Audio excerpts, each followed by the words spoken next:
What's going on, good people? It's your main man, Joe Fleetwood, the hustler, and welcome to the Joe Fleetwood Podcast. Now, if this is your first time listening to the show, make sure you go to joefleetwood.net and follow all of my social media links. Go ahead and head over to YouTube. Go ahead and like this video and also subscribe to my channel, as that would be greatly appreciated and help me boost the channel. While you're on my website, make sure you check out the Joe Fleetwood merchandise shop. Go ahead and get you a couple of hats, some shirts, and stuff like that. And while you're over there, if you are a fan of energy drinks, there's a link on there for Dubby Jitter-Free Energy Drink. Now, you can get the drink in a can, you can get it in a tub, or you can get the drink package like I have here, which is how I choose to drink them. I also have the cans, but today I'm doing the energy drink packets. So make sure you check that out. Also, you can use the promo code Joe Fleetwood and get 10% off your purchase over at Dubby. Like I said, the link is on the home page of joefleetwood.net. So make sure you get over there, do your thing, and it's greatly appreciated. You know what I'm talking about? So without any further ado, let's get into today's podcast. And today's topic is going to be the history of hip hop and pretty much how it came about. And what kind of sparked this show was because I was constantly hearing the younger generation use this word plant when it came to Sexy Red and Drake. Now, as I get into the history of hip hop and the dangers that came along with crossing over, you'll understand that when they call someone a plant, they're actually referring to probably about 80% of the rappers in the business today. Now, I know you're saying that doesn't make sense, but when you understand what the agenda was that was pushed, I just shouldn't even say pushed upon hip hop, that was infiltrated into the game, then you'll understand why I say about 80% of the rappers today are basically plants. So let's hop right into it. Now, when it comes to hip hop, of course, we all know it's probably one of the most influential forms of music today, because you can find remnants of it in R&B, soul, pop, alternative rock, and in some cases, I've even heard some hip hop lyrics in country music. Now, hip hop has always been a music that was created out of struggle and nothingness, especially when you understand how DJs came about and the art of break beats and using records in order to create a beat. But at some point, you have to ask yourself, when did the talent level of being able to rhyme over beats begin to deteriorate? How did the music go from everybody wanting to be the best lyricist in the game to now only wanting basic rhyme schemes and catchy beats? Before we can get into the meat and potatoes of this, I'm going to address this point, because the OGs who listen to this, you have to understand that the older hip hop artists have to take some accountability for the state that hip hop is in today. You can only blame the younger generation so much, because the older guys took their hands off of it. And I'll get into that too. But the younger generation, they need to understand that the type of music that they are creating is a detriment to the art form itself, but it's also a detriment to our community and culture. And we're going to get into that also. Now, to fully grasp what I'm saying, you would need to understand a little bit of the history of hip hop, and then also the crossover controversy that grew within it. Because when you hear the younger generation use the word plant, like I said, they're not wrong. But based off the logic of what I know, and I just have I have the ability to understand it because I had the opportunity to watch rap grow. The younger generation did not have that opportunity. So, but based off of that logic, you know what I mean? Like I said, probably about 80% of the game, of the rappers in the game, you could consider as plants. But that's only because the mechanism that is used to control popularity and placement is out of our hands. We no longer get the opportunity to decide what's dope and what's not. Like we sold off the control that we had within the culture. We sold that off. And that was the danger of crossover. So a lot of the, that's like myself growing up when hip hop was in its infant stages. I used to hear crossover all the time, but I never quite understood what it meant and why rappers was kind of like scared of it. So, but after I got older, did my research, here we are today. Now, the first industry breaker in hip hop was cut in 1979 by the Sugar Hill Gang called Rapper's Delight. Shortly after that, MTV aired what would be considered the first rap song on music TV, the first rap video. And it was actually done by a lady by the name of Blondie, and the name of the song was called Rapture. Now, by the name, you could guess that this was a white woman that actually who actually had this video. So for the art form to be created in the projects in the Bronx, and the first video to be represented by Blondie, this is probably the first case where you can see where the mechanism controlling the launch and the narrative and the space in which the music resides. Because when you control all of those things, you get to determine how it's presented, and you get to shape and form the narrative. Later on, rap got its own channel, its video music channel, which was a video music box that was hosted by Fab Five Freddy, who was actually in Blondie's video. Now, Blondie, absolutely no disrespect to Blondie. Blondie was actually an innovator. She actually loved everything about hip hop. She loved DJing. And when she met Fab Five Freddy, she was like, hey, I want to do something with these guys, and I want to, bring this music to the world because it's all creative. So she was actually an innovator in that. Once again, like I said, it took that in order for hip hop, in order to get some notoriety. So by no means is this a knock to Blondie. So, like I said, and take note of Video Music Box, because it is going to come up later on, and as well as Fab Five Freddy, because he is also a pillar in the hip hop community when it comes to the history of it. For me, my introduction to rap, I got into it when I first saw groups like Houdini, Run DMC, EPMD, NWA, and then you had artists like Slick Rick, Big Daddy Kane, and also Dana Dane. And a lot of you may not be familiar with Dana Dane, but make sure you go check him out. He had this song called Send the Fella Dana Dane, which was one of my favorites growing up. Now, when it came to Run DMC, they were pretty much ahead of their time. Let me take that back. I don't want to say they were ahead of their time, but Run DMC was probably the first hip hop group to actually cross over. And I don't know enough about the history of it to know what pushed the agenda for it to happen. I don't know if Run DMC went to Aerosmith with the idea, and that's something I'll find out later on. But this is the first time myself seeing hip hop crossing over into another branch of music.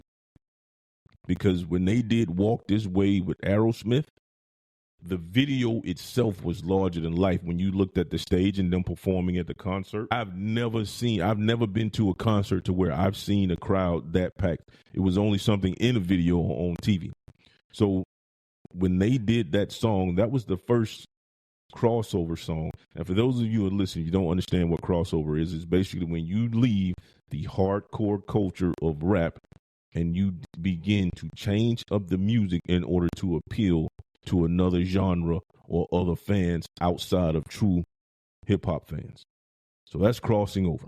The rappers that I just told you about, like I say, we all know where rap started from, but the music that was coming out of New York had a very conscious, Afrocentric, uplifting feel to it. It was primed in schooling us on how the world really is, and also our key to liberation and staying true to ourselves and the culture. And you can see this in groups like Public Enemy, African Bambaataa, Poor Righteous Teachers, De La Soul, Queen Latifah. That's just to name a few. MC Light. when it came to, there was a healthy balance of self-awareness, talent, and just the raw appeal. So knowing that, when did it actually change? When did hip hop change into this, I guess you could say, this action filled narrative with violence, guns, drugs, and all of that? Now, answer to that question is Special Ed. He was also one of those rappers that came out back then. He had something to say about the actual point in which hip hop actually made that drastic change from being, uplifting, Afrocentric, primed and schooling us.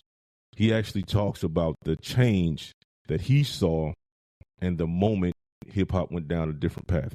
So this is an interview with Special Ed on Drink Champs. Check it out. Oh, your MTV Raps. Video Music Box, Ralph man. McDaniels Uncle Ralph, yes. Brooklyn. Yes. Once again. But So besides Ralph is from Queens now. Ralph from Brooklyn to me. Ralph, you from Brooklyn.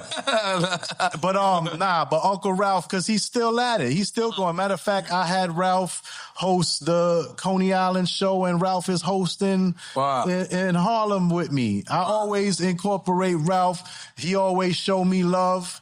He showed me more love than most, you feel me, throughout my entire career, period. So Uncle Ralph all day. You know what I'm saying? I mean, Ed Lover, Dr. Dre, I love y'all too, but Ralph is my OG, man. That's Unc, yeah. Big Fat Five Ready as well. Yeah. NWA or Wu-Tang Clan? Wu-Tang. Okay. Wu-Tang is for the kids. Wu-Tang now, you know what? Besides that, man, Wu-Tang was dropping knowledge and positivity. NWA brought the age of destruction. Damn. Jesus. NWA brought the age of destruction to our children and our culture. Wow. Period. Hey, I respect all of them as men, but as the art form, and you want me to speak on the art form, I'm going to tell you what it is. That's where it started. Wow. That's where the agenda started, and that's where the destruction began. Of gangster rap, you would give that to them, or was it Ice-T? Well, Ice-T, yeah, Ice-T did that. I ain't say they started gangster rap, but what happened was when the president sent them that letter, they went ham with that shit. Right. And they had more of a presence. Mm-hmm. Ice-T did his numbers back. He did his thing. That's my OG too, Ice-T. But NWA ran away with it in such a way where it was like, for real? Word. That's all we gonna do? Yeah. It was genius for them, and they made millions of dollars off of it, but look at what it caused. They said fuck the police early. Yeah. We always saying fuck the police, but they said it on record. On record. Absolutely. For the record. And I respect them for that too. Right. So in order to put what he was saying into context, and it sounded a lot harsher than what he was actually saying. And I'm pretty sure most people have seen Straight Outta Compton. So let me put it to you this way. NWA was simply shedding light on a situation and things that were going on in their day-to-day lives in LA. The music business or the music industry saw how this controversy transitioned into millions of dollars for the label and anyone that was connected to it. So from NWA's point of view, they were just speaking about a situation or situations that they see all the time. They were speaking about police brutality in LA. Now, most recently on social media, there is a video circulation about a LAPD cop was punched a black man who was handcuffed already. Now, of course, the last updates I seen that the officer was released from duty without pay pending investigation. But if it's going on for NWA to bring it to light during a time where there were no camera phones and to do that, Imagine how much brutality was going on that they actually saw that nobody had phones to catch. While NWA was doing something positive, the music industry, the corporate side, the business side of the music industry, they only saw dollar signs and had to figure out a way in order to keep that train going. What the music business began to do, like once they educated themselves on how to keep that money train going, it was all gas, no brakes at that point. Now, as rap progressed, you always had to have a healthy balance of the consciousness and then also the realness and the grit and the raw street version of hip hop. There was always a balance there. And when it shared the airwaves. There was no, like, you could hear a song from NWA, but then you could also hear a song from De La Soul, Poor Righteous Teachers, the Brand Nubians, you name it. Tupac, who else was coming out during that time? But you get my point. You would always have a balance on the radio. So as the West Coast began to outpace the Midwest and the East Coast, labels began looking for more edgy artists, and they began to give them a larger budget. Now, by them giving the more edgy artists the bulk of the budget, you started to hear them on the radio a lot less. And around this time, hip hop was moving to a more corporate stance to the business side, and other artists immediately jumped on. This is when the word crossover started being thrown around in the hip hop business. So you're talking about the late 80s, early 90s, because they noticed how these labels were starting to influence music. A lot of this started with companies like Universal starting to buy up record labels, Sony starting to buy up record labels. So in 1992, a group called EPMD, who I mentioned before, had this song called The Crossover. Now, for me, I was like, okay, cool. So I keep hearing everybody talk about crossover this, crossover that. And I'm just not understanding what the big deal is, right? And because I don't know, I'm like, all right, well, cool. Now, I finally get the opportunity to kind of like listen to the song and see if they tell me anything about, what's the issue with crossing over? Why do rappers have a problem with it? So when the song came out in 1992, it was on their album Business Never Personal, and the song explained the entire game plan by companies like Sony and Universal and how they began to corrupt the business and just the art form of hip hop itself and what it was doing to the culture. Now, I'm only going to play one verse of it because I don't want to. And if you want to hear it, you can just go look it up yourself. EPMD. It's on the album Business Never Personal, like I said, and the song is Crossover. So let's just hop right into the video. Sing for the crossover.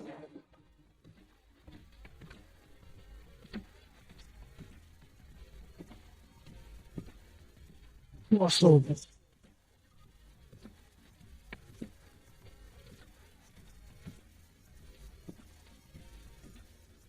The rap era's out of control, brother selling his soul or going, gone. Another rapper soul to pop in R&B, not the MD. I'm strictly hip hop. I stick to kick free, funk mode. Yeah, kid, that's how the squad rolls. I know your head is bobbing, cause the neck knows. Like other rappers, putting on their fans, they ill trying to chill, saying damn, it'll be great to sell a mill. That's when the mind switch to the pop tip. You're gonna be large. Yeah, right, that's what the company kicks. Forget the black crowd, you're whack now. In a suit, front and black, looking mad foul. I speak for the hardcore, rugged and raw. I'm out of here, catch me chilling on my next tour. From the US to the White Cliffs of Dover. Strictly underground funk, keep the crossover.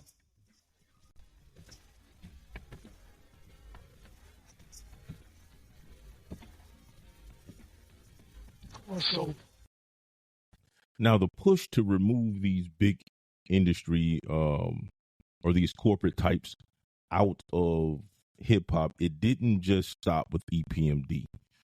Even some of the more socially conscious groups and artists begin to talk about the crossover and how they saw how artists were being manipulated by these big companies because they had the money, right? And money is a motivation for anybody who's struggling in order to just conform to whatever it is, the business or the industry wants. But you had groups like the Roots. The Roots dropped a song, and this is probably one of my favorite songs by the Roots, called What They Do. And they also talked about the art form starting to deteriorate. They talked about how these companies were manipulating artists, and then also how they were barely paying the artists, because you constantly hear everybody was getting a bad deal. But to them, it was just the nature of the business. Like, nobody gets a good first deal. So by them using that, they felt they were justified in paying you peanuts and just giving you a messed up deal. Now, by the time the 2000s had hit, it was already too late. Like I said, Universal and Sony had already bought out most of the black-owned record labels, and they were changing the formula in hip-hop and how it was popularized. When you can gain more of a broader fan base by making music that appealed to different artists or a different audience, record labels noticed that melodies and catchy hooks would be the difference. So, once again, here's a pivotal point in hip-hop where you can see, you would use this as a case study and you'd be like, all right, cool, that makes sense.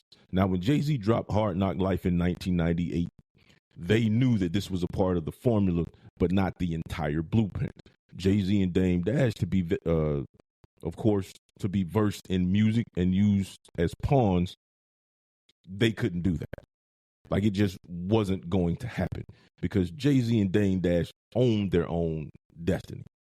But that album would be considered part of the blueprint that other companies would use, because sampling after Jay-Z dropped that, it's like every other producer was finding some song to sample, and they were the first ones to do it. So he also got a Grammy for it. So when you look at the way music was starting to shift, people who were business savvy started to see this and were constantly having to fight the system in order to keep hip hop true to itself. So around 2009, 2010, they would take the most popular artists at that time and try to push a carbon copy, right, to take the youth, which was perfect timing because in 2006, Nas had dropped Hip Hop Is Dead. Now, remember, I told you some of the OGs have to take accountability, the state that hip hop is in right now, because when that whole Hip Hop Is Dead thing started being pushed, a bunch of the top rappers, they took their hands out of the game. There was no more, helping younger artists, mentoring younger artists. They just simply gave up. At that point, the machine ate the youth. So you got whatever they felt was pushing their narrative. But there was also other agenda attached to that. Now, we'll talk about that a little bit later. And that agenda is happened like back in 1967. And I'll tell you exactly what I'm talking about shortly. So, yeah, in 2006, he dropped the Hip Hop Is Dead album. Everyone's seeing the detriment of the music. Most of the culture began to be sold off. And what I mean by that, a lot of these record companies, like Def Jam was bought out, I believe, by Sony. Other, companies were bought out, like Loud Music was bought out. I think Columbia was bought out. So all of these, music labels that kind of looked out for the true music and, where we had a voice, they were all getting bought out by these larger companies.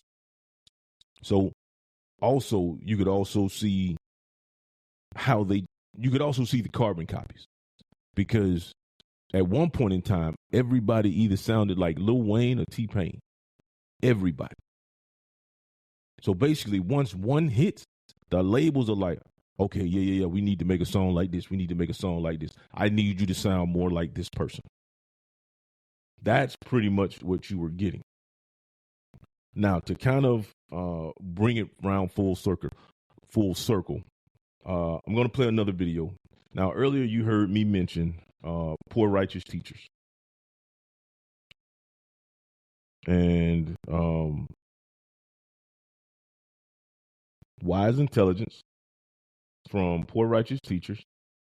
He was at a video hip hop summit. Excuse me. He was at a hip hop summit, and he was talking about the state of hip hop. But it's very important to, like I said, pay attention to the message. Now, I'll go ahead and put a link to where you can see the entire portion of what he had to say. But I'm only going to give you this snippet because it's part of the interview that proves my point towards how the industry was moving between 2006, 2009, 2010. Just like the brother, I believe it was JT, the bigger figure, who said that the label executives came to him and said, yo, brother, we need you talking about guns and whores. Right. You know what I mean? That's right. That happens. I've been in those meetings with management and had to ask me, is what you're saying really what you believe, so that we'll know how to market you properly? You know what I mean? This happens. Young Buck on his album, he has a song on his album that talks about police terrorism. The label said absolutely not. Jimmy Iovine said absolutely not. You cannot put that record on the album because it might create an atmosphere that might put police officers' lives in danger. Right. So they took the record off, but they let him keep the other 14 songs on the album that talked about killing black youth. So this is what we're dealing with. We're not dealing with a circumstance or consequence of history. You know what I mean? The environment that we're embedded in puts us in a situation where we feel we have to maneuver and play the game and water our message down. You know what I mean? But no, what happened was they intentionally shifted the paradigm to get us exactly where we are right now. So the paradigm shift in which he's talking about was what I said I was going to bring up later on, and why he said that we're in the position exactly where they wanted us. Now, in 1967, there was a report called the Kerner Report. And like I said, I'll put the link in the description, and you can actually go watch the full video, and then you can also look up the Kerner Report. I'll add it in the show notes itself. But during this time frame, there were riots in Detroit. And the government put together this group, and they came up with this report called the Kerner Report, trying to understand why there was so much civil unrest within the black culture and community. Basically, in this report, it stated that due to the racism, extreme policing, and the denial of suitable homes, was part of the reason for the unrest, and it was shedding a light on the U.S. as a whole. But one of the bigger and more detrimental points to what he was talking about and hip-hop as a whole, you would have to know more about the history of the U.S. and the black community in general. So in 1967, it was the Detroit riots. So in this report, they were saying, hey, what is causing this to happen?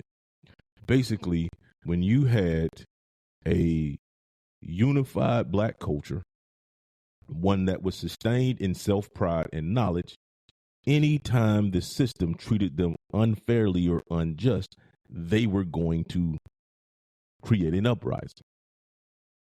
So as you look at that report, and then you look at situations in the U.S. as time progressed, you'll understand that that Kerner Report was the first iteration of understanding how to manipulate the community.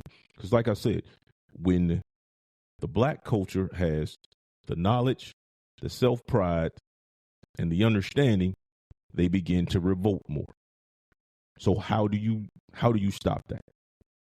So first riot I could remember was was the Rodney King beatings. Now the Rodney King beating is a prime example of what happens when the pride is still there and the music supports that. This is around the time that you still had the balance, right? You still had the balance of hardcore music, and you had the balance of the conscious music that was going on at that time. So when it happened to Rodney King, and I'm pretty sure everybody who's into music seen the Straight Outta Compton video where they was showing the Rodney King beating and all that stuff, you got your civil unrest. Sean Bell, the shooting by a plainclothes police officer. Sean Bell was shot 50 times. Nothing happened. And the reason nothing happened is during that time frame, and let me get the exact time frame that Sean Bell was actually killed. Sean Bell was an unarmed black man who was gunned down by a plainclothes police officer, and he was shot 50 times. And it was 2006.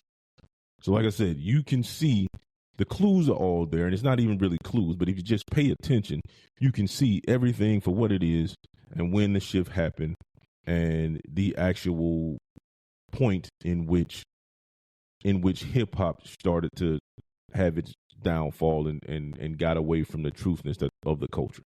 You could actually see it. So in conclusion, I believe that it's a stretch to call Drake a plant. And I say that because Drake himself is a great talent. He has the ability to rap. He has the ability to sing. Now, if your argument is the way he has handled himself and carried himself within hip hop, yes, I would say some of that stuff may be considered as questionable. And if that has caused you to no longer like Drake, I completely respect that. But to simply call him a plant, I think that's out of line. Because he actually is a true talent, and you can tell that from the first album. As far as Sexy Red, she's a product of the industry and where it is today. But the reason I can say that is because I just told you what the agenda is and how artists like Sexy Red are where they at today. Because lyrically, you cannot tell me that Sexy Red is a better lyricist than Nicki Minaj or Lady London. And it's not fair to throw Nicki Minaj in there, but I'll say Lady London. It is fair to throw Lady London in there, but you can't tell me that there's even, like, they're on opposite ends of the spectrum when it comes to creativity and the ability to rap. They're on two totally separate ends of the spectrum. But because one promotes a different type of music that is surrounded in education, being gifted, lyricism, and one just promotes all the things that we glorify but are also negative in life. I get it. If you want to have a good time, it is great music to listen to. But I think the problem is where that becomes the only thing that is available for our youth to listen to, and they don't have any other options. Because unless you are looking for Lady London and somebody is pushing and promoting her, or a major company is doing that, you probably won't find her. And she should definitely be bigger than what she is right now. So shout out to Lady London. So that's my take on Sexy Red. You can't have nothing but, you know what I mean, reverence for Sexy Red. Like I said, she's just a product of her environment, and she's a product of what rap is today. But if you ask the person between 18 and 28 who generally listen to music, they will tell you that lyricism or lyrical artists just don't make good music. Which the same rapper or the same person that you ask that to will tell you that Lil Wayne and Drake are one of the top rappers of all times, and then they'll throw, let's see, OJ the Juice Man in there right along with him. That don't make sense. It doesn't at all. I mean, you got your big three, of course, and you know, Kendrick may disagree, but you got K. J. Cole, Drake, right? Now, you might use them and saying, hey, oh well, they have it. They're big. What's the difference? Well, the difference is that they have DNA of the individuals who basically created hip hop, right? So you got K. Dot, came up under Dr. Dre in the game. You know what I mean? He has ties to them. J. Cole, Drake, Lil Wayne, they've all had a push from Jay-Z. So when you have, the giants giving you that backing, the industry, the machine can't stop you because they understand the machine and they can make moves that the machine can't touch. So yeah, man, that's my take, man. If you really look at the state of hip hop and how it got to be where it is, and the controlling pieces, hey man, we got what we got, and if we want to take it back, we're gonna need the people with the money, the old school artists, new school artists. We're gonna need everybody to come together and make it happen. You know what I mean? That's the only way hip hop is going to get back to its root. Because without that, it's going to be a dying culture, and it is going to continue to be a detriment to the black community. It's going to be a dying art form, and it's only going to get worse. So that's it, man. I appreciate y'all for stopping by and listening. Once again, make sure you go to joefleetwood.net. Click all my. Make sure you go to joefleetwood.net. Follow all my social media links. Go ahead and head over to YouTube. Subscribe. Like the videos. Check out all my other videos as well. I look forward to seeing you guys on the next show. Joe Fleetwood signing out. Peace.